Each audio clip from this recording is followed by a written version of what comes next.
Bom, acho que está aparecendo aí para vocês já, né? A gente vai retomar, então, aqui da Caxemira, né? Eu vou até puxar de novo aqui o mapinha. Semana passada, Caxemira é essa região aqui que fica mais no extremo norte aqui da Índia, que faz fronteira aqui com o Paquistão, tá? Então, é dessa região que a gente está falando e dos conflitos que envolvem essa porção do território e as pessoas que vivem ali. Então, assim, a região da Caxemira, assim como o conflito de Punjab, que a gente falou na aula passada, é um conflito que gira em torno aí das diferenças étnico-religiosas, tá? A gente, lá no começo, quando nós falamos do processo de independência da Índia, a gente viu, né, que quando a independência foi consolidada, a primeira coisa foi rearranjar o território e esse rearranjo foi feito a partir dos grupos religiosos, né? Então, uma parte do território ficou na mão daqueles que professavam o hinduísmo e outra parte ficou na mão daqueles que praticavam o islamismo, né? E dessa divisão a gente hoje, né, a gente fala do Paquistão e de Bangladesh, né, que naquele momento, lembra que era Paquistão Oriental, Paquistão Ocidental, mas atualmente são dois países distintos, né, Bangladesh e Paquistão. Então, a região da Caxemira, a motivação da disputa é a mesma, é uma disputa étnico-religiosa, então é um conflito entre hinduístas e muçulmanos, né, que vivem naquela região que eu mostrei no mapa para vocês, no extremo norte da Índia, só que a maioria das pessoas que habitam aquela região é uma maioria islâmica, né, é o povo muçulmano que vive ali.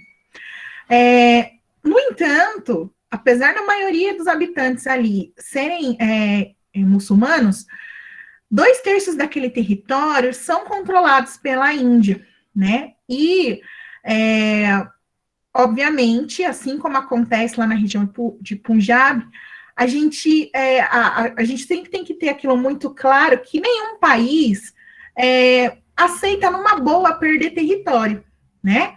Então, nessa região da Caxemira, também a Índia não quer abrir mão do território que faz parte ali do seu país, em detrimento a esse movimento separatista, né, para que eles possam ali construir a sua própria nação, né, o seu próprio Estado-nação. Porque, geralmente, quando a gente fala de movimentos separatistas, a gente está falando, geralmente, de um grupo étnico que tenta buscar a separação para formar seu próprio país, tá? Então, é basicamente isso. A disputa ali é uma disputa de origem étnico-religiosa, cujo desejo é se separar da Índia, porque a população que habita ali não se identifica com o povo indiano, eles entendem que eles são outro grupo étnico, então deveriam ter outro país, né? Eles deveriam ter o seu próprio país e não fazer parte da Índia. E, por outro lado, a gente tem a Índia que não quer que isso aconteça. Então, assim, em que pé está essa situação? Por se tratar de uma disputa religiosa e ter ali do lado a porção dos muçulmanos, o Paquistão, que é um país, né, de maioria islâmica, apoia esse movimento, né, separatista da região da Caxemira. Então, o Paquistão meio que é aquele amigo que dá aquela força, entendeu? Então, vai lá, vamos tentar separar mesmo, né? E aí, o Paquistão, em 2001, deu uma sugestão, de que seria bacana se a Índia fizesse um plebiscito. E aí eu pergunto para vocês lembram o que é um plebiscito? Não. Então, vou mudar o nome. Referendo, vocês lembram o que é? É alguma pessoa importante, né? Ou... Não, é referendo com F, não referendo. Então não sei não.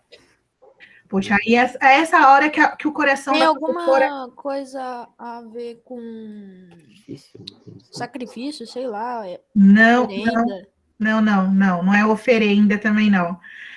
Ô, galera, é nessa hora que o coração da professora parte em mil pedacinhos, né? Porque quando a gente estava falando da saída do Reino Unido da União Europeia, nós falamos que aconteceram na Inglaterra 2 referendos, né? Perguntaram para eles o que eles queriam. Então, o referendo ou plebiscito é aquela ideia de perguntar para a população o que ela deseja através de um sistema de votação. Então, o Paquistão sugeriu que a Índia fizesse um plebiscito na região da Caxemira, perguntando para o povo que habita ali se eles gostariam de continuar fazendo parte da Índia ou se eles gostariam de se tornar um país independente. Gente, nós estamos falando de uma disputa, nós estamos falando de um conflito cujo objetivo é se separar da Índia. Vocês acham mesmo que o governo da Índia ia lá perguntar para eles o que vocês querem? Vocês querem continuar fazendo parte do nosso país ou querem virar o país de vocês? É óbvio que os indianos sabiam o que ia dar esse plebiscito, né? Que eles iam perder, porque as pessoas votariam para se separar. E já sabendo do possível resultado, a Índia rejeitou, falou: não vou perguntar nada para ninguém, não. Que plebiscito, vocês estão loucos? Porque, obviamente, né? Se a gente está falando aqui que os caras querem se separar, se eles forem perguntar, qual que vocês acham que vai ser a resposta, né? Então, não fazia muito sentido. Então, a sugestão do Paquistão não foi aceita, e essa disputa, ela ainda continua, ela permanece sem solução naquela região. Elvio, pode falar. Aconteceu a mesma coisa com Tocantins ou não? Não. De, tipo, votar para se separar lá? Não. Ali não. Ali foi uma questão mais administrativa, não teve nenhuma pergunta, não. Porque, se eu não me engano, ele é um dos mais recentes, né? Ele é o último estado brasileiro, né? O mais novo. Mas não tem nada a ver com o movimento separatista, não. Tá bom? Vamos lá. E aí, até aí, você fala, professora, mas o outro problema lá de Punjab também, a galera também quer separar, a Índia não quer perder, é a mesma coisa. Então, a região da Caxemira, na verdade, é a mesma coisa, mas tem uns probleminhas ali que agravam a situação. E o probleminha é o seguinte, tanto o Paquistão quanto a Índia, eles possuem programas nucleares e tecnologia de desenvolvimento de armamento nuclear. Então, o medo que paira sobre a disputa da região da Caxemira é um medo só. Medo de que, em algum momento, alguma das partes aí perca a paciência e resolva jogar uma bomba nuclear um no outro, né? Então, assim, esse medo é um medo real, tanto é real que as 5 maiores potências nucleares do mundo, que adivinhem só quem são, né? Estados Unidos, Reino Unido, Rússia, China e França, ficam sempre prestando atenção, repreendem, né, o momento em que esses países executam testes com essas armas nucleares. Eu não sei, acredito que vocês já devam ter visto imagem desse tipo, mas geralmente, como são feitos testes desse tipo de arma? Procura-se ir para uma área de alto mar, né, e detonar essas armas no meio do oceano. Então, assim, essas potências nucleares, elas se colocam contra toda a execução desse tipo de teste e propuseram, né, um tratado de proibição de testes nucleares. Então, eles trabalham no sentido de que todos os países que detêm tecnologia nuclear assumam o compromisso de evitar, né, e de não fazer esse tipo de teste. Então, o medo existente na disputa pela Caxemira é o medo de uma possível guerra nuclear, né? Visto que as duas partes aí envolvidas, a Índia, que não quer que essa região se separe, e o Paquistão, que está ali dando aquela força, né? Vamos separar, acabem, né, testando as suas armas uns nos outros. Só que é aquilo que eu acho que vocês já têm um pouco de dimensão, né? Quando você detona uma arma como essa, você não está garantindo que apenas aquele seu alvo vai ser atingido e vai escolher as consequências do uso desse tipo de arma. Mas os vizinhos no entorno também podem sofrer com o uso desse tipo de arma. Então, o mundo presta muita atenção nessa região. Então, assim como acontece, por exemplo, na Palestina, que volta e meia, eles dão uma acalmada, mas daqui a pouco eles começam a ter conflitos de novo, a Caxemira também é assim. Então, tem momentos, só um momentinho, só para eu concluir, tem momentos de paz e tem momentos aí onde esse conflito se reacende. Pode falar, Elvio. Então, professora, como é que eles testam o antimíssil? Tipo, ele está com um míssil neles mesmo? Então, na verdade, que nem a gente não está falando desses dois países, até onde eu sei, eles não têm essa tecnologia. Mas, ó, tem umas 2 semanas que a gente viu um escudo antimíssil funcionando, assim, magnificamente, né?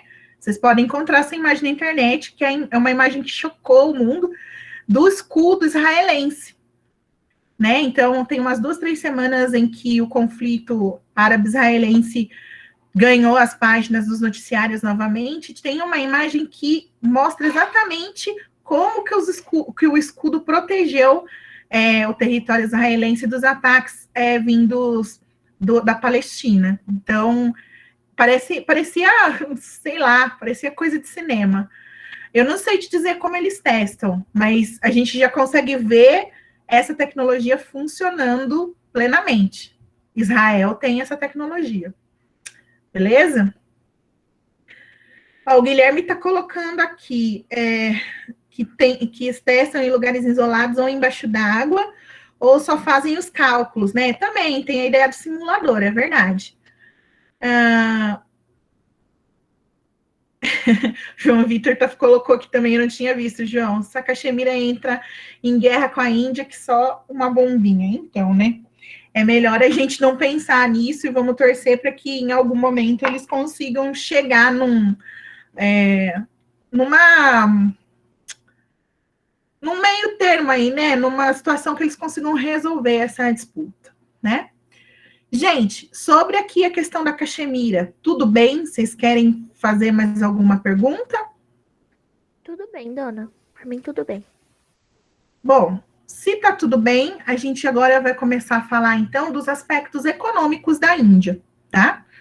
E aí, aqui, eu trago para vocês o seguinte, que, diferentemente de algumas coisas que a gente observou quando estávamos falando da China, a Índia, na Índia, né, quando a gente pensa nos aspectos econômicos, nós vamos enxergar, assim, com mais clareza as consequências da desigualdade socioeconômica e da má distribuição de renda, né? Aqui a gente vai ver, fica evidente para os nossos olhos como a estrutura do capitalismo ela funciona e como para que exista um grupo de pessoas que é muito rica, tem que existir uma grande massa de gente que vive na extrema pobreza. Então, a gente vai identificar isso na Índia, porque desde o início eu estou falando para vocês que a Índia é um território de contrastes, né? Então, no mesmo tempo que a gente tem alta tecnologia sendo desenvolvida ali, a gente tem pessoas que não têm um banheiro dentro de casa. Então, vamos lá que a gente vai entender melhor, né? Então, assim, já falando dessa ideia do contraste, né? Então, de um lado, a gente tem uma galera que vive em condições super precárias de vida, e na outra ponta, a gente tem grandes centros de pesquisa, universidades que oferecem, assim, a mais moderna educação, principalmente nas áreas que envolvem tecnologia, e aí a gente consegue enxergar justamente essa separação de mundos dentro do mesmo país, tá? A gente vai começar falando primeiro da questão aí da agropecuária, tá? A agricultura, então, ela é uma atividade, assim, muito presente na Índia, e representa 17% do PIB indiano. Então, assim, a gente vai sempre fazer esses traçados, né? Esses paralelos com, por exemplo, com a realidade brasileira.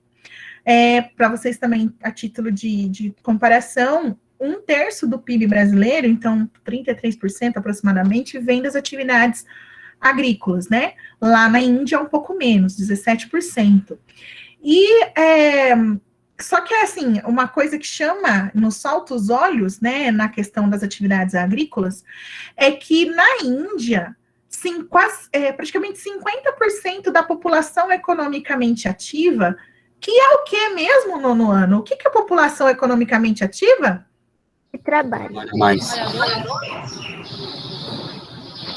Eu só entendi um trabalho. O que é Trabalhadores. trabalhadores, tá? Mas quem são esses trabalhadores? São as pessoas que têm idade para trabalhar, que conseguem Você. trabalhar. Isso. São as pessoas que estão em idade de trabalho, né? Porque trabalhador, vamos lá, uma pessoa, sei lá, de Por 70 exemplo, anos. você, professora. Não é isso, Elvio. É que, estatisticamente falando, a gente tem uma faixa etária da população que é considerada população economicamente ativa, que são as pessoas que estão em idade de trabalhar, né? Porque, por exemplo, a gente sabe que tem pessoas que já De se quanto aposentaram. a quantos anos? Só um pouquinho. A gente sabe que tem pessoas que já aposentaram e continuam trabalhando, mas na teoria elas não fazem parte da população economicamente ativa. A faixa ela varia de um país para outro, mas aqui no Brasil, por exemplo, a gente considera a PEA dos 16 anos até 60, 65 anos, tá? Então você é. Eu sou, meu caro, mas não queria que vocês falassem quem é assim. Eu quero que vocês falem na teoria, entendeu? A teoria, então, a definição de população economicamente ativa é pessoas, né, que estão no caso do Brasil, entre 16 e 65 anos, que compõem aí a força de trabalho daquele país, tá certo? E como eu disse, de um país para o outro, essa faixa etária aí pode mudar, né? Pode ser um pouquinho mais, um pouquinho menos. Mas voltando para cá. Então, o que a gente está falando? Que metade da população indiana, da população economicamente ativa, ou seja, metade das pessoas que estão nesse grupo de idade que deve estar trabalhando nesse momento, trabalha nas atividades agrícolas. E isso, a gente pode concluir uma série de coisas, também fazendo um comparativo com o Brasil. Para vocês terem uma ideia, aqui no Brasil, só 14% da população economicamente ativa trabalha nas atividades agrícolas. Então, olha a diferença, né? Isso faz, né, esse tamanho desse contingente de trabalhadores, faz a gente entender que boa parte da economia, das atividades agrícolas indianas, elas ainda são feitas de maneira manual. Então, não tem muita mecanização do campo ainda, porque se tivesse, não teriam tantas pessoas trabalhando nessa atividade, tá? Então, é a primeira coisa que a gente pode chegar já à conclusão. Então, assim, poucos agricultores contam aí com essas tecnologias. Também está ligado com o tamanho das propriedades indianas. O que isso quer dizer? Quer dizer que, diferentemente, por exemplo, do que a gente observa aqui no Brasil, onde tem o predomínio das grandes propriedades, que é o que a gente chama de latifúndio, né? Que são as grandes fazendas. Na Índia, há o predomínio da pequena propriedade, né, da propriedade ali de trabalho familiar, né, que a gente chama aqui de agricultura familiar. Por que na Índia isso aconteceu? Porque teve um momento lá da história indiana em que foi realizada a reforma agrária. Então, foi repartida e entregue terra para quem realmente queria produzir, né? E trabalhar na terra. Quer dizer que não tem grande propriedade na Índia? Não, não quer dizer isso. Quer dizer que na verdade, há um predomínio, então a maior parte das propriedades agrícolas são pequenas, de atividade familiar, que geralmente estão ligados ali, associados ao próprio sustento. Então, naquela terra, a família planta aquilo que vai servir para ela mesmo consumir. E, obviamente, né, gente, o excedente, eles podem realizar comércio, tá? Aquilo que eles produzem mais do que eles vão consumir, eles podem vender, tá certo? Então, essa agricultura, ela está baseada com essa ideia do próprio sustento. E aí, a gente tem essa imagem aqui, que é super interessante. Para quem não sabe, não conhece, né, isso aqui é uma lavoura de arroz alagado, né? Então, a ideia do arroz alagado, ele geralmente, esse tipo de cultivo, ele está associado à área de várzea, né, nas margens de rios, tá certo? E essa imagem, ela é uma imagem, né, de uma lavoura de arroz na cidade de Calcutá. E a gente viu, né, anteriormente, que Calcutá é a terceira maior aglomeração urbana da Índia. Então, tipo, é a terceira maior cidade da Índia. Tanto é que essa foto, ela é interessante. Eu sei que tá meio claro aqui, mas façam uma forcinha, né? Aqui, onde eu estou passando o cursor, são prédios. Olha a altura desse prédio, né?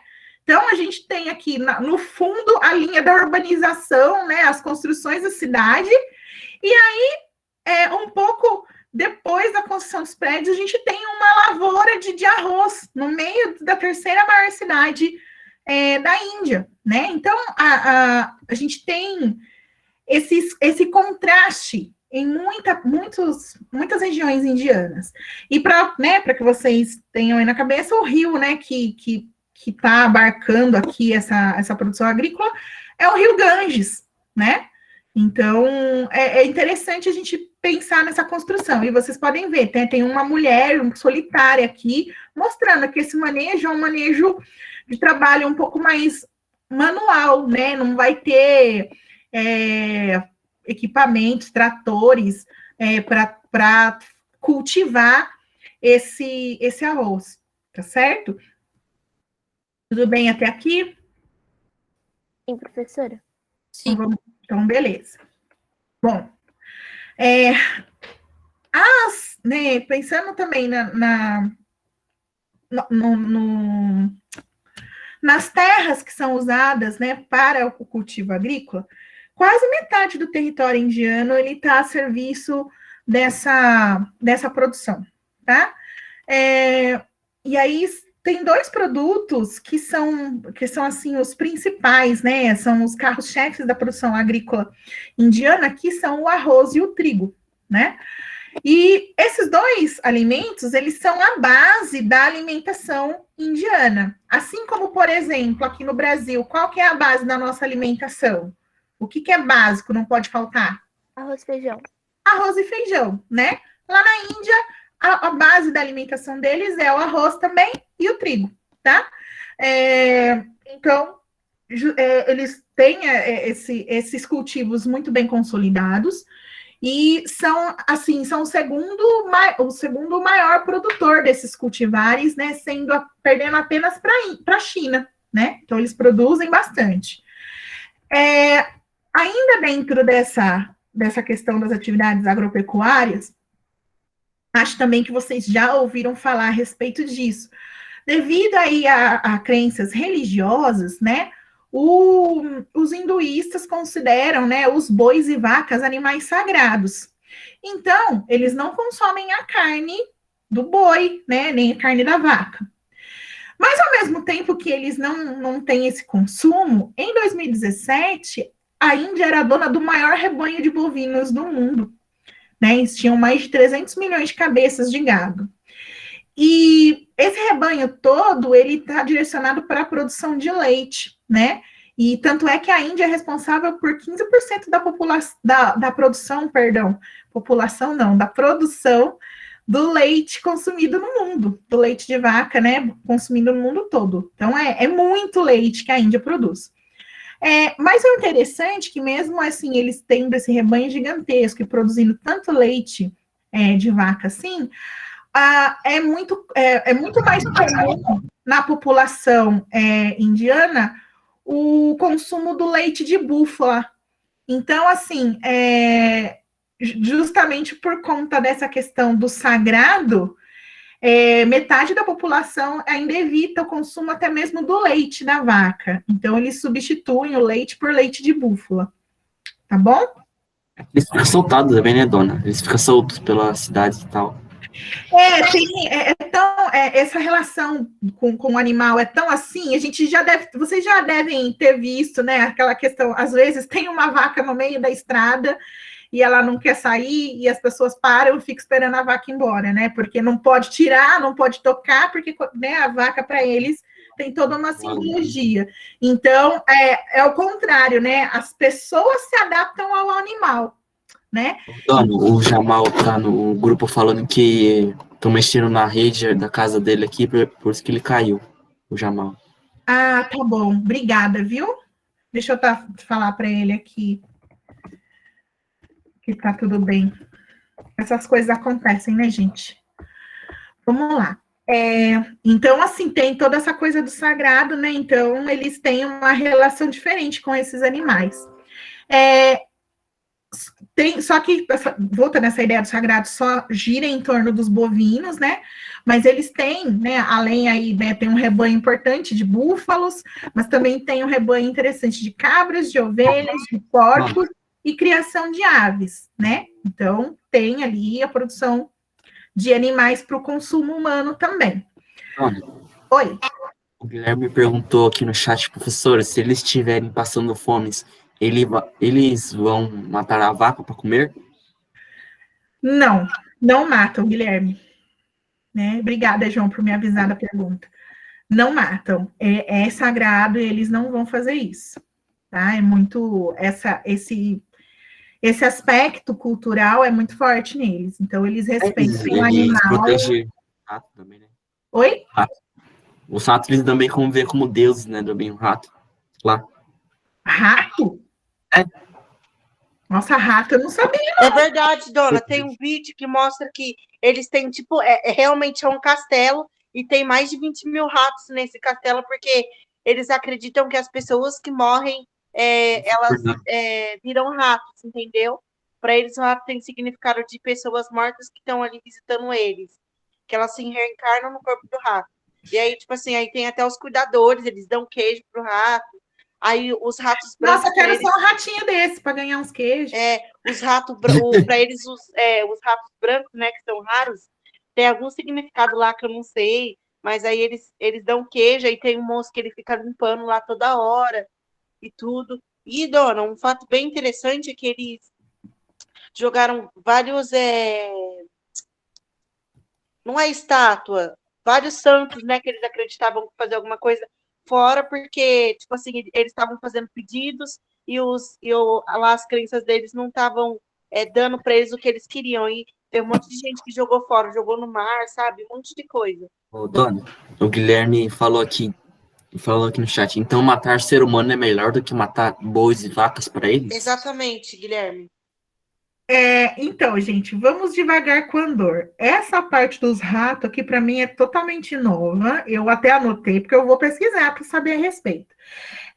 O que eu sei é que, assim, eles exercem um respeito sobre os seres vivos, porque no hinduísmo, né, uma das estruturas da crença deles é que quando você morre, não quer dizer que a vida acabou. Vai ter em algum momento que ele volta para a Terra. E ao voltar para a Terra, né, ele não necessariamente vai voltar como um ser humano, eles podem voltar como outras formas, né, de vida. Então, por isso que tem essa fala do respeito. Mas esse rolê dos ratos, para mim, eu nunca ouvi falar disso. Eu até anotei, porque eu vou procurar. Depois, dona, eu vou tentar achar o vídeo que eu assisti. Se eu achar, eu te mando. Tá bom. A questão aqui de falar que matar ser humano é melhor que matar o boi e a vaca, Não, também não é assim, né, Guilherme? A gente não vai. O ser humano, gente, ele tem ali, tem o seu valor, a sua existência, né? A gente acha que a gente não pode fazer esse comparativo direto, tá? E também porque eles não vão comer as pessoas, né? O João Vitor colocou aqui os indianos canibalistas. Não, não são. Ninguém vai comer gente, galera, né? Não vai picotar a pessoa ali e fazer, né? Eles são veganos. Seres humanos. Então, não é assim, tá? Mas, de novo, eles consideram esse um animal sagrado.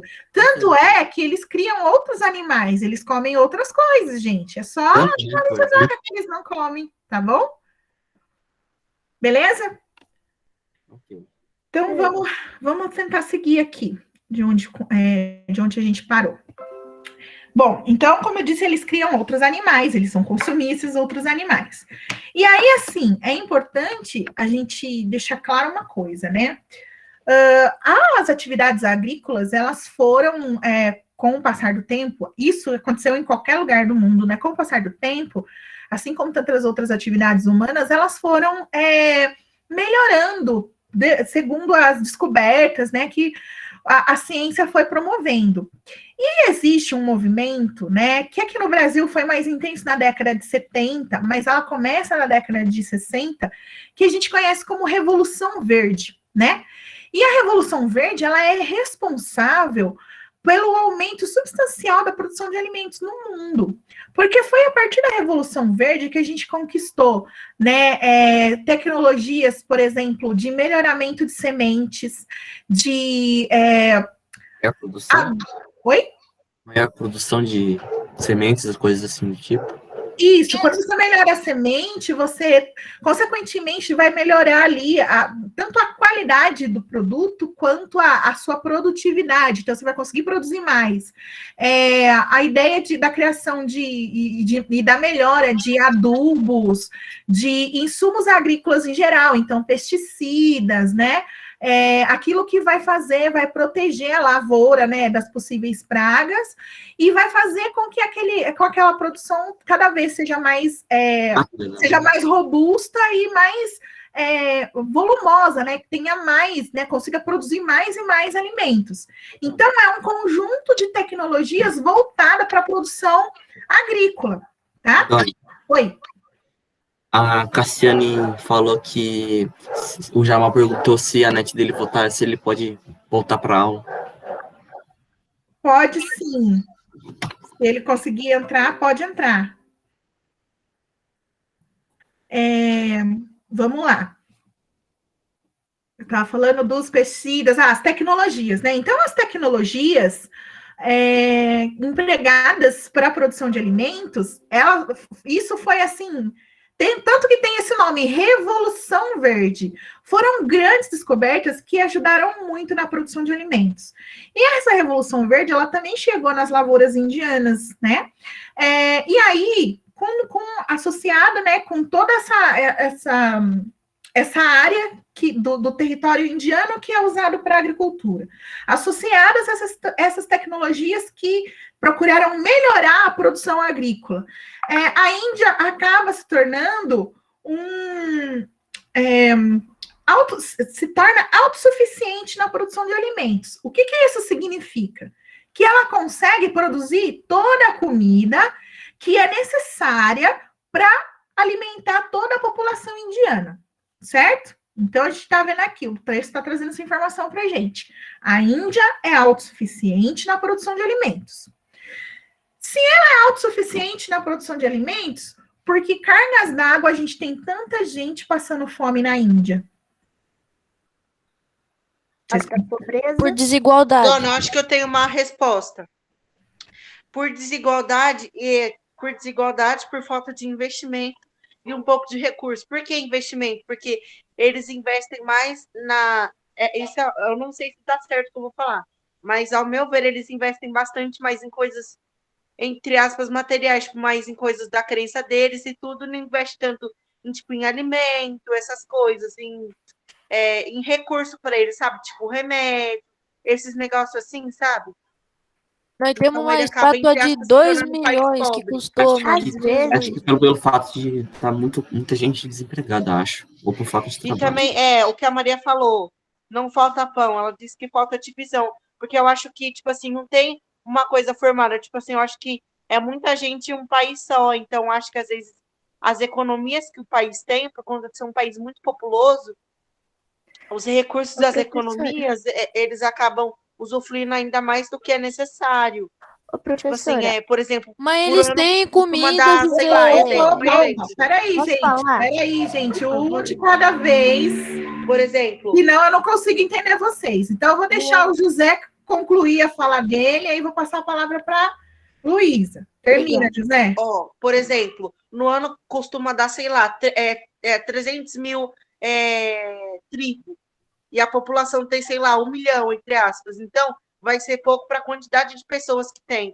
E com isso eles acabam se tornando pessoas pobres, porque é pouco recurso, entre aspas, para muita gente. E Tá. por conta Então, antes de eu disso, passar a palavra para a Luísa, eu vou só complementar. José, eu acabei de falar aqui para vocês que comida, né? O plantar e ter a comida tem comida suficiente para todo mundo. Então, o problema não é que não produziu o suficiente, o problema é outra coisa, né? João Vitor tinha falado da questão do desemprego, isso é uma coisa importante. Então, eu vou deixar a Luísa falar, e aí a gente vai, quero comentar a fala da Maria Eduarda Oliveira, e para a gente poder chegar aqui a uma conclusão. Pode falar, Luísa. Então, professora, eu acho que além da desigualdade na distribuição dos alimentos, que apesar de produzir para toda a população, não reparte para toda a população, assim, a desnutrição deve se dar também por causa da dieta das pessoas. Assim, a desnutrição deve ter alguma coisa relacionada a ver com a dieta, do que eles comem. Geralmente, se você não tem a comida adequada, você fica desnutrido, né, Luísa? Então, sim, tá diretamente ligada com a questão, né, da dieta. Mas aí a gente tem que pensar o porquê que eles não têm acesso à dieta. E aí, por isso que eles acabam sendo subnutridos. E a gente tem uma parcela da população indiana que passa fome, literalmente, não tem nada para comer. Então, eu vou pegar, então, as falas aqui, né, a fala principalmente a fala da Maria Eduarda, que eu achei bem interessante, não falta pão, falta divisão, e a fala do João Vitor, quando ele fala da questão do desemprego. A gente falou, né, na aula passada, que existe uma questão ligada, né, que eu até já tinha comentado com vocês, que quando a gente começa a falar de Índia, a gente vai enxergar algumas coisas que a gente não viu na China. Inclusive, também quero até jogar uma ideia aqui pro José, porque ele falou o seguinte, que talvez, né, as pessoas passem fome ali, porque é muita gente dentro do país. Mas, galera, a gente não estudou a China? Eu falei em algum momento que tem galera lá na China que é desnutrida e passa fome do jeito que passa na Índia? Eu não trouxe essa informação aqui para vocês. Porque esse tipo de coisa, né, essa situação... Mas lá tem uma diferença. Então, mas peraí, então, deixa eu terminar o meu raciocínio, que eu já deixo você falar da diferença, tá bom? Então, a gente não tocou nesse assunto na China. Porque lá tem outra organização que impede que as pessoas vivam em condições tão desiguais assim. Mas a gente já fala disso. Agora, nós falamos lá no começo que tem essa questão, né, que existem indicadores que mostram para a gente que o país não está bem estruturado, que falta o básico para as pessoas. A gente falou, né, um dos indicadores é lá a gente pegar aqui 30% da população adulta da Índia é analfabeta, não sabe ler e escrever. Gente, em pleno século XXI, quando as pessoas vão procurar emprego, se ela não tem ali o mínimo de escolaridade, tem muitas oportunidades de emprego que essas pessoas acabam perdendo, né? Se você não sabe ler e escrever, tem atividades até das mais simples que esse recurso, né, você não saber isso, vai dificultar você a desempenhar alguma função de trabalho. E aí, gente, pegando a ideia lá do não falta pão, falta divisão, a gente tem que pensar o seguinte: nós estamos falando de uma sociedade capitalista. No capitalismo, é assim que funciona, né? Grosseiramente. Se você tem dinheiro, você consegue consumir tudo aquilo que essa sociedade do consumo nos oferece. Desde o básico, né? O nosso pãozinho para tomar café, o nosso arroz e feijão do almoço, até mesmo, sei lá, o iPhone 25. Sei lá se existe isso. Mas, o que eu quero dizer é, se você tem dinheiro, você pode participar da festa do capitalismo. Dentro dessa estrutura, a gente tem dinheiro de que forma? Se a gente trabalha, né? Então, eu trabalho, eu vendo a minha força de trabalho, no fim do mês, no começo do outro mês, eu vou lá receber o meu pagamento, certo? Então, pelo trabalho que eu vendi, eu recebo o meu pagamento, e é com esse dinheiro que eu vou comprar comida, comprar remédio, pagar aluguel, pagar conta de água, de luz, né? Tudo aquilo que a gente precisa para viver, né? Para atender às nossas necessidades básicas, dentro da sociedade capitalista, a gente só consegue ter se a gente tiver dinheiro para consumir. Se a gente pega uma realidade onde tem muito desempregado, e aí, pegando a fala do João, tem muita gente desempregada na Índia. Como é que essas pessoas que não trabalham, logo, se elas não trabalham, elas não têm salário. Se elas não têm salário, como é que elas vão comprar comida, pagar aluguel, comprar remédio? Não tem como.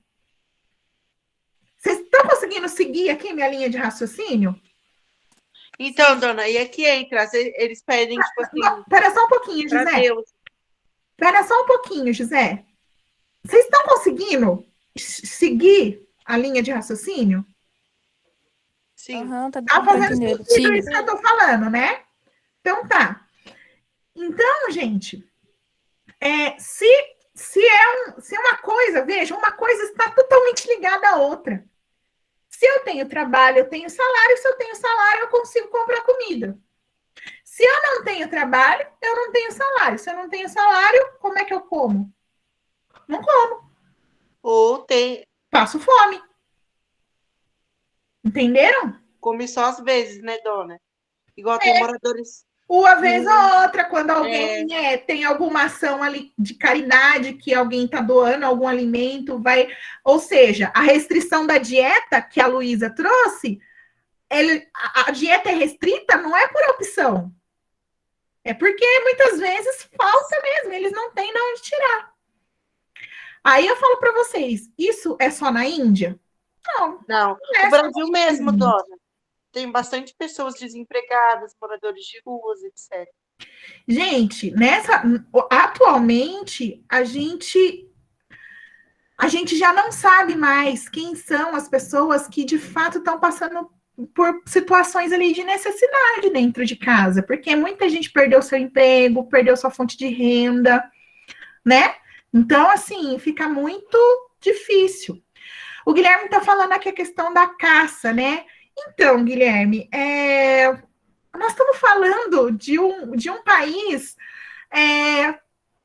que tem esses dois extremos. Então, assim, não as pessoas vivem, em sua maioria, em grandes centros urbanos, né? Então, não é uma prática comum. Não vou falar que não exista. Se em algum lugar for possível caçar algum bicho, talvez eles até pratiquem isso, mas não é assim uma solução para esse problema, né? Então, para resolver as pessoas que passam fome, a gente vai fazer então o uso da caça, né? José, pode falar. Ó, dona, eu queria falar que uma coisa que eu esqueci de falar do que eu estava falando, e porque também eles também dão muitos alimentos para os animais. Eu acho que se bobear, os animais se alimentam até melhor do que eles, né? Por conta deles considerarem ali os animais sagrados. Então, eles se alimentam bem, né? Tipo, os animais. Então, tipo assim, às vezes tem gente que tira deles para dar para os animais e tudo. Por isso que eu falei a questão. José, então, essa sua informação, você viu isso em algum lugar ou você que está chegando nessa conclusão? Tipo, é o que eu falei. Eu não vi isso em nenhum lugar, mas, tipo, Isso é uma coisa que, de acordo com o que eu estava ouvindo aqui, eu formei essa opinião, mas eu acho que está um pouco errada, não sei. Tá, então vamos lá, ó. Gente, não é tudo que serve de comida pra gente que serve de comida pro bicho, né? Do mesmo jeito que não é toda a comida do bicho que serve pra gente comer. Então, assim, vamos tomar cuidado com essas coisas, porque o fato deles respeitarem e considerar o bicho sagrado não quer dizer que eles vão tirar dos seus próprios bolsos para, né, ou dos seus próprios pratos, vamos dizer assim, para alimentar o bicho, né? Então, gente, de novo, são pessoas assim como nós, né? Então, a gente, e é instintivo, a gente vai primeiro tentar como fala? Se proteger e garantir a nossa existência, né? Como ser vivo que somos. Tá certo? João Vitor levantou a mão, pode falar. É uma pergunta, assim. Caso eles matam um bicho, eles são punidos alguma coisa assim pelo povo? Se eles são Tipo, uma vaca. punidos. Não, Ah, tipo assim. eu acho que assim, não, acho que legalmente, assim, como punição, por exemplo, de justiça dos homens, eu acredito que não. Acho que está muito mais ligado com a ideia da justiça divina, visto que essa ideia do sagrado em torno dos bovinos aí está ligado com a religião, né?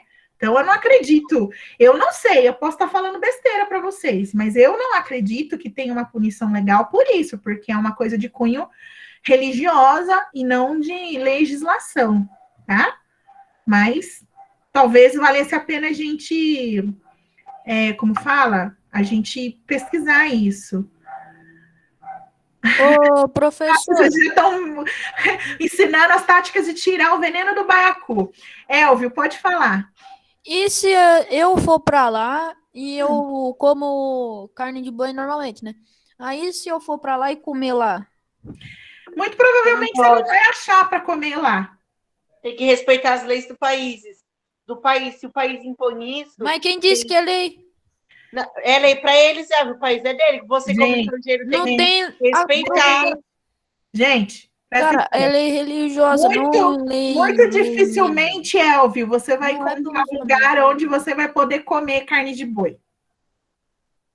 Tá. Tem outras opções. Você vai comer carne, sei lá, de jacaré, mas não vai comer carne de boi. Professora, agora que o Elvio falou, eu lembrei de que na Volta ao Mundo em 80 Dias, o criado do protagonista, eles estavam na Índia, passando por Calcutá, indo pegar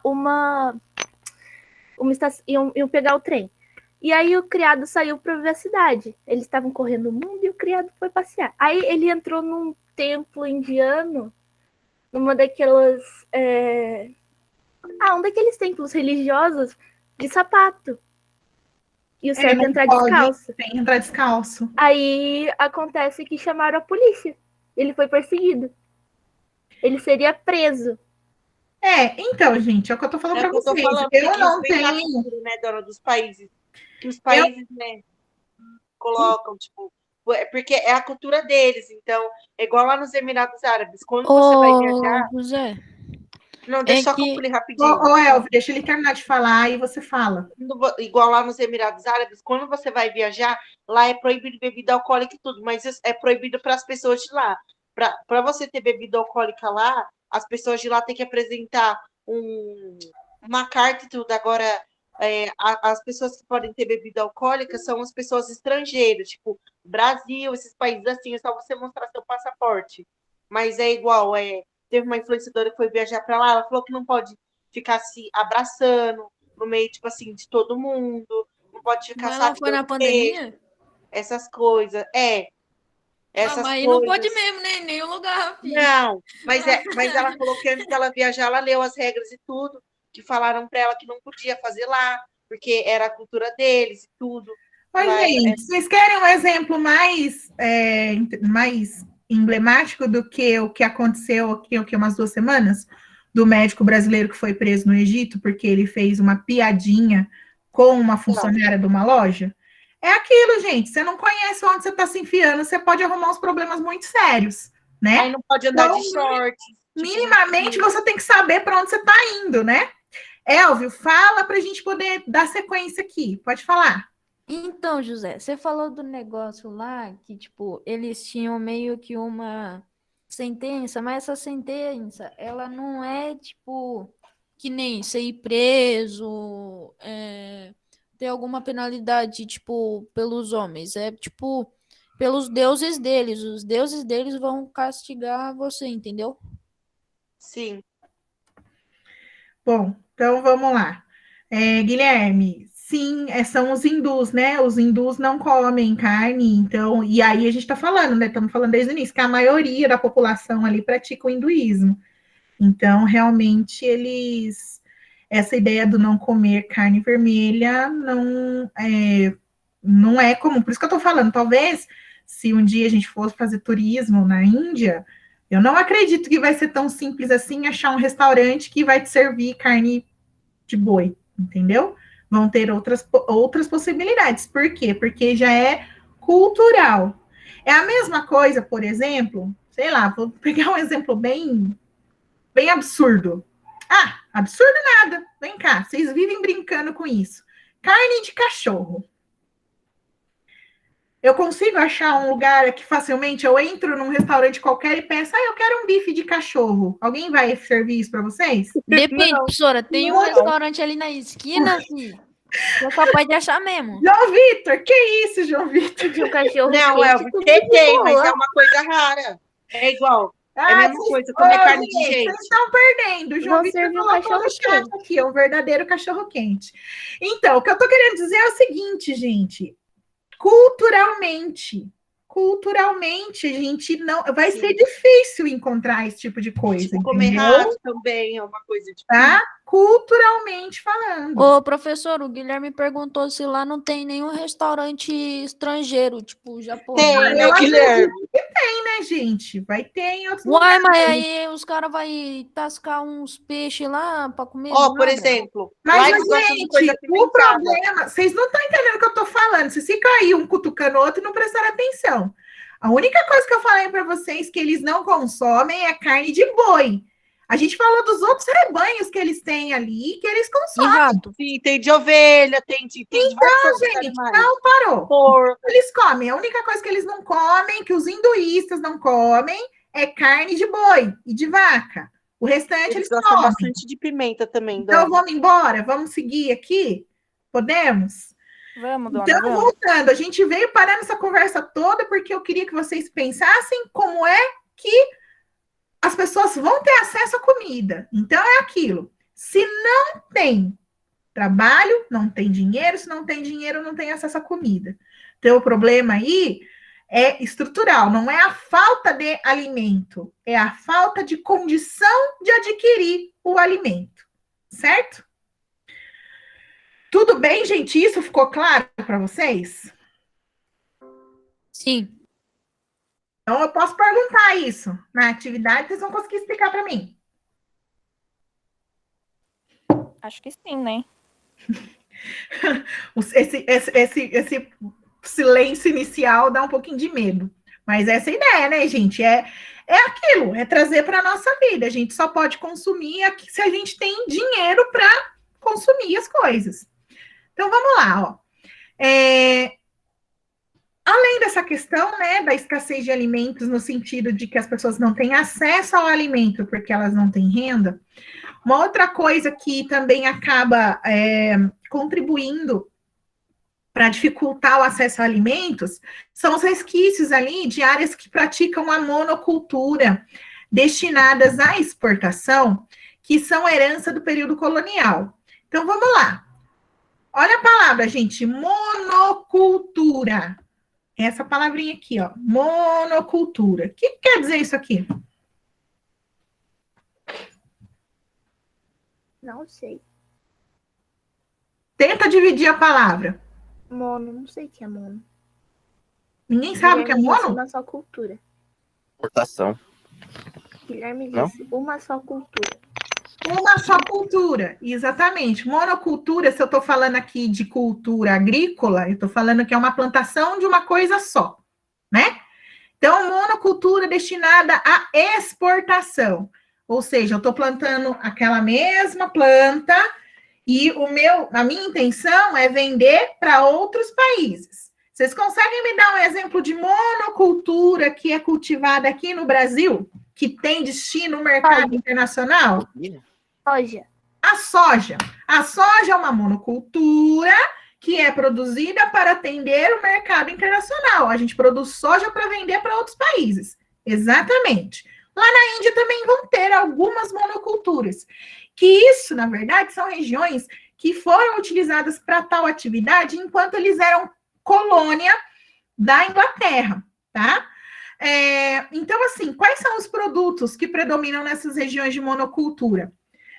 O chá, o algodão, o café, a juta. Não sei se vocês sabem, mas juta é um tipo de fibra, tá? Que serve para fazer tecido e fazer outros materiais.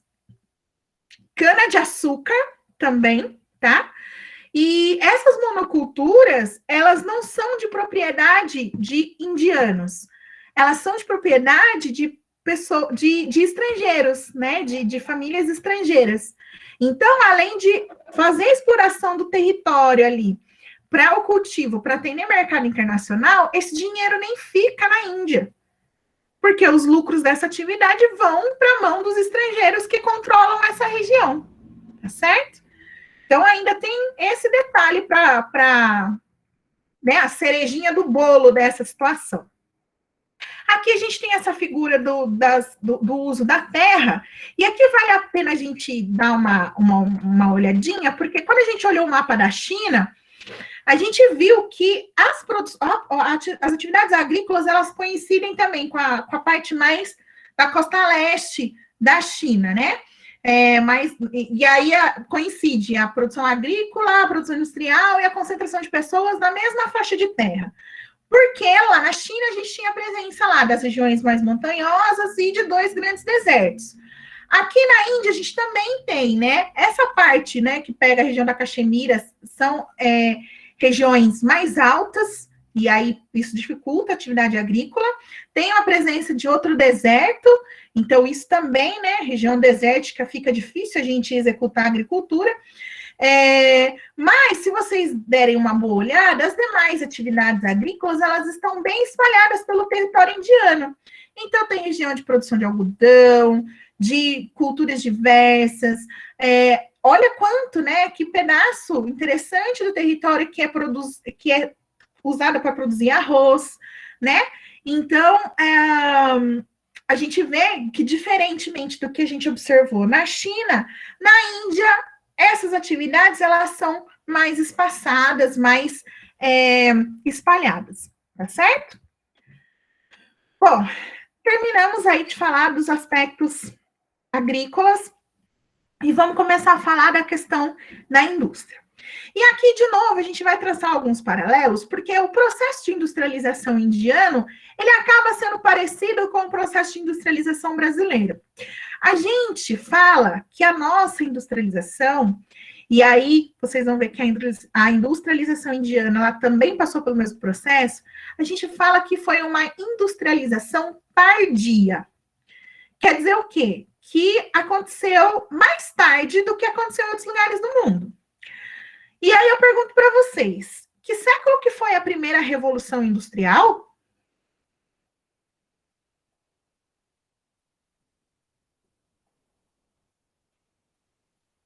XX? 19. Lá na Inglaterra. O Guilherme colocou 19, mas não é 19 ainda não, Guilherme. Mais alguém arrisca? 18. Século XVIII, né? A primeira Revolução Industrial, a gente está falando do século XVIII, lá na Inglaterra, o surgimento das máquinas a vapor, né? E, então, assim, a primeira Revolução Industrial, o surgimento desses processos produtivos que a gente conhece hoje, a sementinha deles, né, obviamente, é lá na Inglaterra do século XVIII.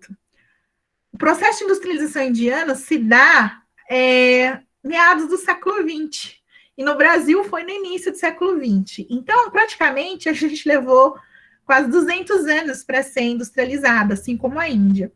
Então, por isso, né, só esse pequeno atraso aí de quase 200 anos faz com que a gente chame os nossos processos de industrialização de industrialização tardia.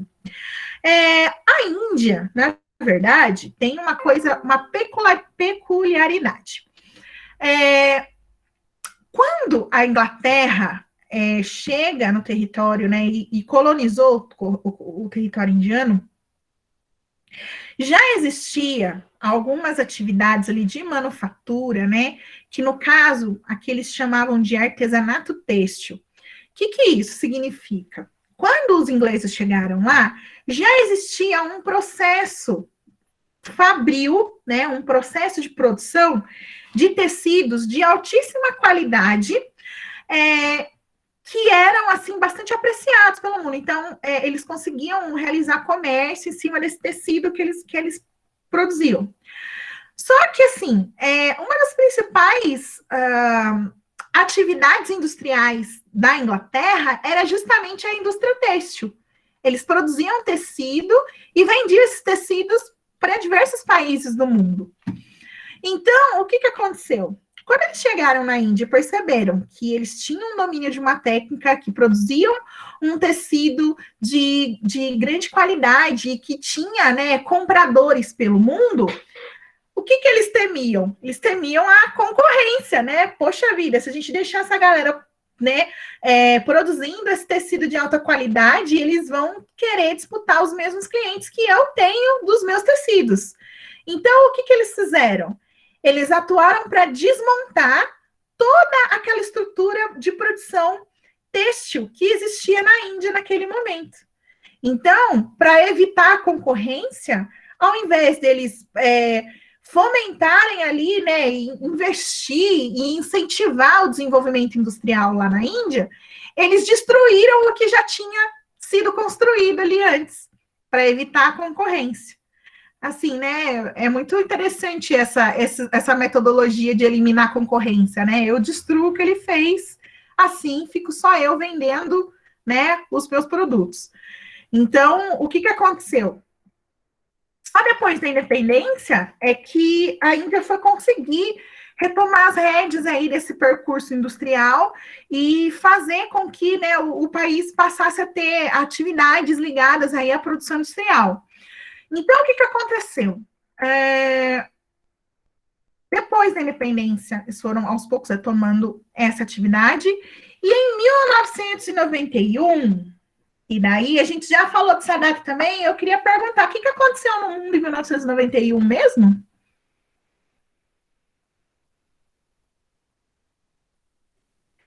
Cri, cri, cri, cri. Ninguém, gente. Deixa eu ver se eu tô sozinha aqui. Expansão, Não. Guilherme. Expansão do quê?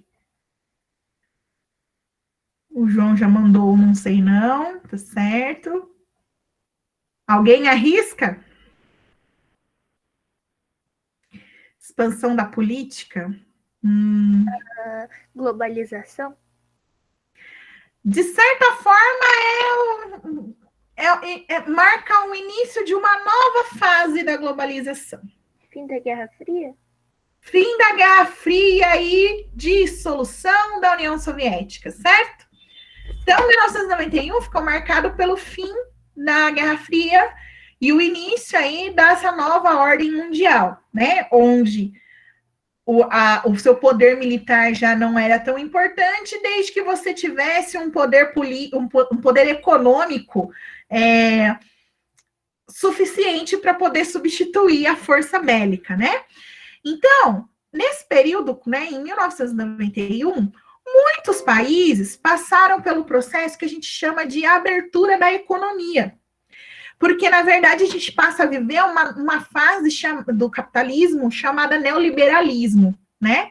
É justamente abrir a economia para receber investimento de outros países, permitindo aí a importação e exportação de produtos e a entrada de produtos estrangeiros no seu território.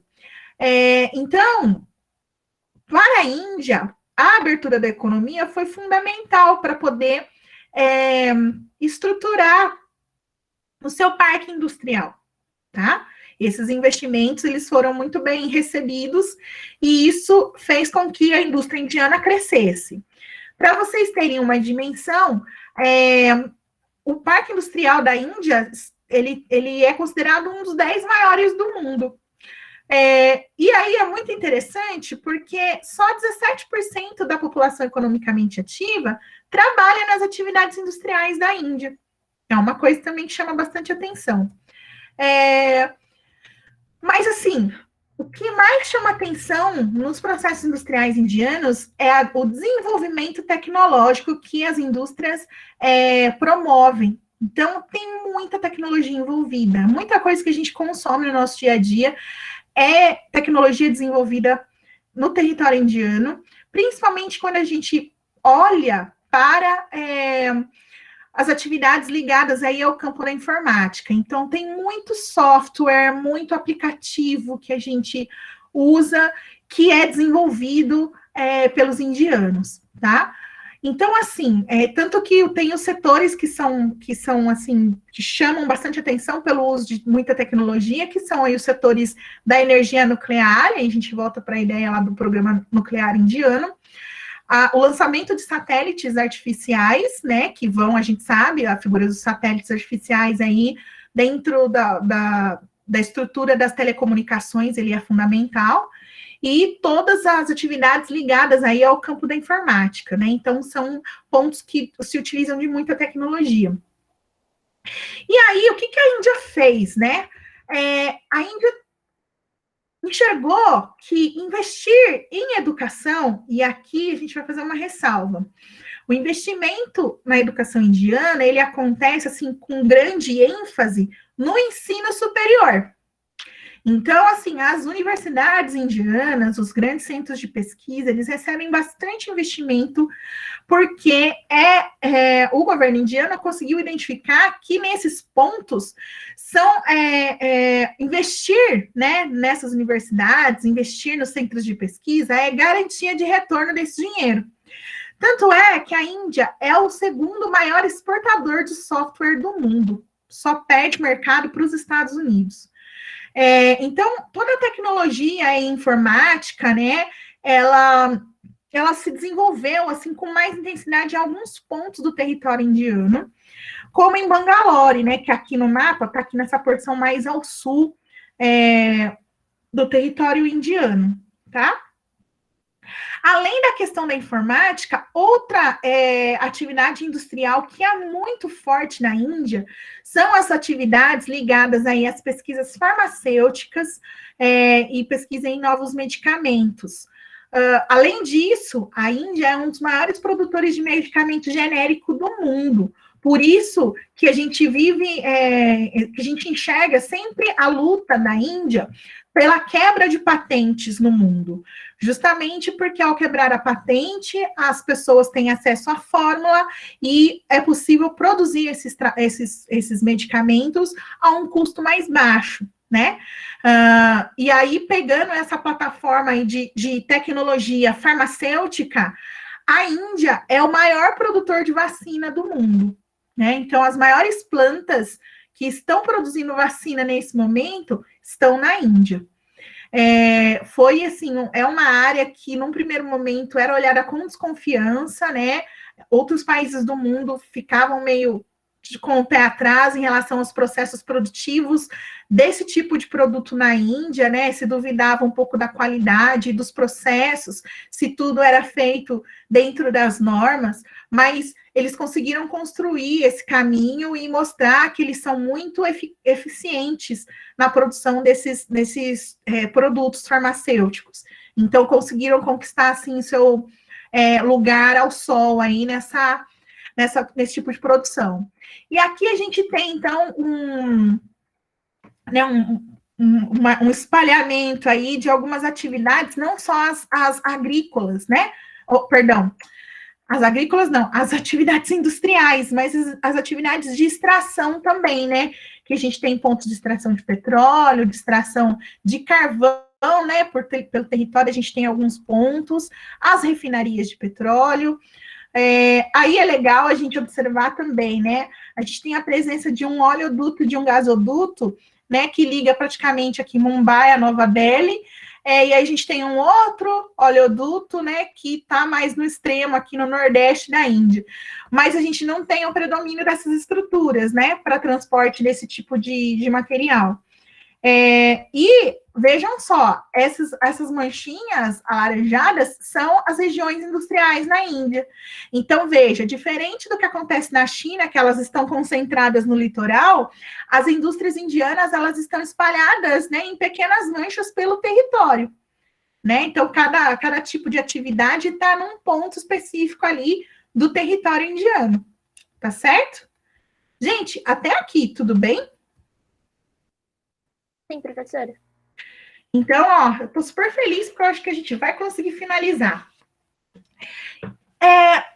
Tudo isso, né? Eu falei para vocês que existe uma preocupação com a formação superior, né? Com a educação de qualidade no ensino superior oferecido aos indianos, justamente, como eu disse, eles conseguiram identificar que é um tipo de investimento que vai gerar lucro para o país posteriormente. Então, tanto as universidades quanto os institutos de pesquisa acabam sendo ali pontos de atração, de recrutamento de empresas estrangeiras. Então, o que acontece?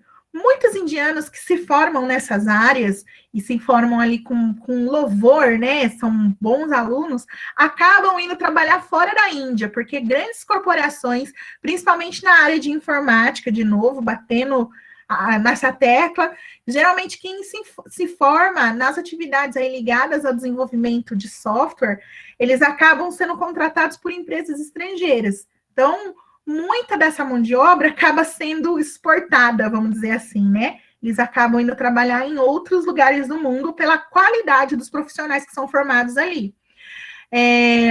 Então, assim, tem muita empresa de informática, grandes empresas de informática dos Estados Unidos, que conta ali com a base da mão de obra indiana. Só para vocês terem noção de quão qualificada é essa mão de obra preparada pelas universidades indianas, 1/6 dos trabalhadores da NASA são indianos e têm formação nas universidades e centros de pesquisa de lá. Então, eles são realmente formados no campo das ciências, principalmente das ciências duras aí, com grande excelência, e eles acabam sendo mão de obra desejada por grandes empresas e grandes centros de pesquisa no mundo. Além disso, né, dessa questão da tecnologia, existem outras atividades industriais que são muito importantes ali dentro do território indiano, como a indústria de construção naval, né? Então, assim, eu costumo brincar com os meus alunos, né?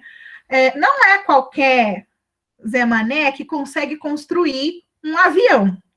Do mesmo jeito, não é qualquer Zé Mané que consegue construir um navio gigantesco que vai carregar produtos, né, de um continente para o outro e que não vai afundar, né? Que é uma coisa realmente assim, é uma construção que vai servir mesmo aos interesses aí do comércio exterior entre os países. Então, eu parto do mesmo princípio, é muita tecnologia para fazer um avião e também é muita tecnologia para você fazer um navio. Então, a indústria naval, ela é uma indústria carregada de tecnologia. Além disso, a gente também tem, né, a presença das indústrias química e petroquímica. Aí vale a pena, né, fazer um parênteses aqui. A química, a gente entra na ideia da química fina, que é justamente essa que está ligada à produção de medicamentos. Realmente um campo bem desenvolvido nas indústrias indianas. Aí outras atividades mais comuns, como a siderurgia, a metalurgia, as atividades petrolíferas e a extração de minerais, né? Então, o que a gente viu lá de carvão, de petróleo, de bauxita, de minério de ferro, e atividades da indústria automobilística também, tá certo?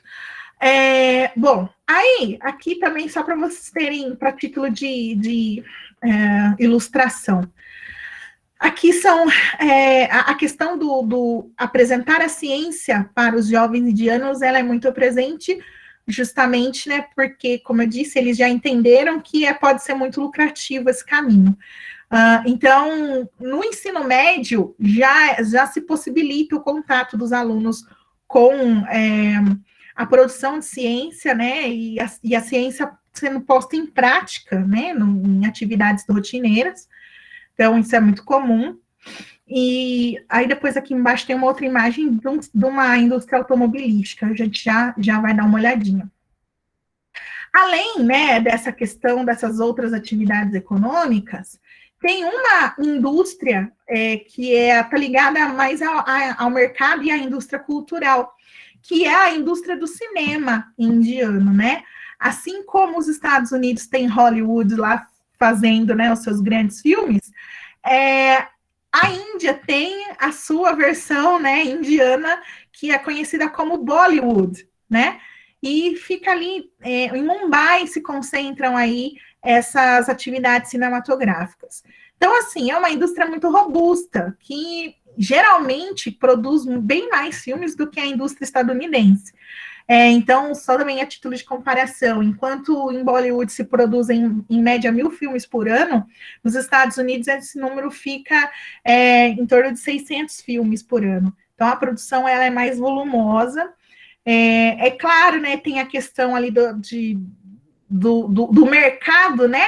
Não é tão comum assim a gente ver filmes aqui, né, por exemplo, aqui no Brasil, filmes indianos não estão geralmente sempre em cartaz, né? Vez ou outra que a gente tem oportunidade para ver algum filme assim no cinema, mas é interessante pensar o mercado de trabalho que essa atividade ela proporciona dentro do país. Então, assim, toda a indústria para produção cinematográfica ela é muito bem estruturada no sentido de geração de emprego também. Então, gerar emprego e renda a partir de produção cultural. Tá? Além disso, né, dessa questão de ser muito peculiar, né, as produções indianas, elas têm até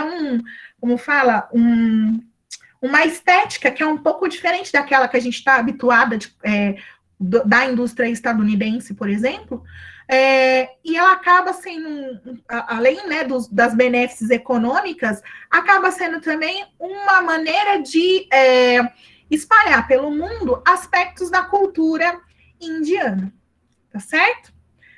Gente, aí, né, aqui embaixo eu esqueci de mostrar. A gente tem aqui, né, uma linha de produção automobilística e eles trouxeram aqui um cartaz de um filme indiano, né, para ilustrar essa ideia da indústria de cinema de Bollywood, né? Gente, até aqui, tudo bem? Tem alguma coisa que vocês gostariam de perguntar ou acrescentar? Não, tá tudo bem, dona. Eu vi agora aqui seu comentário, Guilherme. O nome é muito criativo, o nome da indústria Bollywood, porque realmente para tentar fazer uma alusão mesmo à indústria estadunidense. Eu já tinha ouvido falar de Bollywood, mas foi num filme.